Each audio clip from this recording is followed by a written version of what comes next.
అక్షయ తృతీయ రోజు ఏదైనా దానం చేస్తే ఉత్తమ ఫలితాలు చేకూరుతాయి అంటారు. మరి ఎటువంటి దానాలు చేయాలి? ఆంగ్లంలో ఒక సామెత ఉంది, ఇచ్చే చేతలే ఐశ్వర్యాన్ని పొందే చేతులు అని. అంటే giving hands are the gathering hands అని.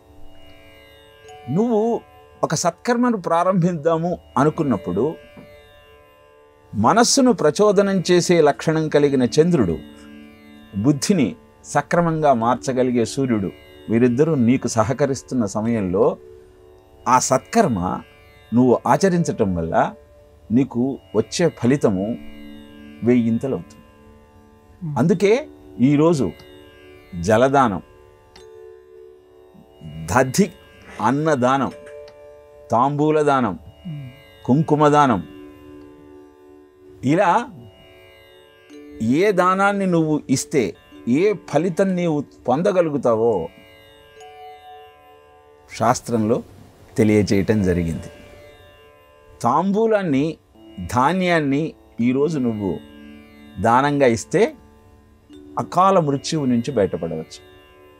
కుంకుమను దానం చేస్తే నిత్య సుమంగళిగా ఉండవచ్చు. ఫలాలను దానం చేస్తే ఉన్న పదవిలో ఉన్నతత్వాన్ని పొందవచ్చు. విద్యార్థులు ముఖ్యంగా మజ్జిగను చలివేంద్రాల ద్వారా బాటసారులకు అందించగలిగితే ఉత్తమమైన మార్కులతో ఉత్తీర్ణత పొందగలుగుతారు. ప్రధానంగా ఉదకుంభదానం గురించి తెలియజేశారు. ఉదకుంభదానము అంటే, ఉదకం అంటే నీరు, కుంభము అంటే కుండ.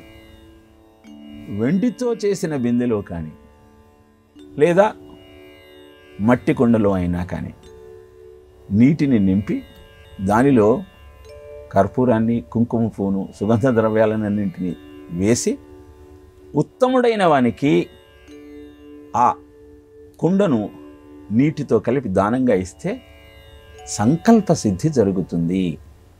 వివాహం కాని వారికి వివాహం అవుతుంది, సంతానం లేని వారికి సంతానం కలుగుతుంది అంటూ దానం చెయ్యటం వల్ల వచ్చే ఫలితాలను తెలియజేశారు.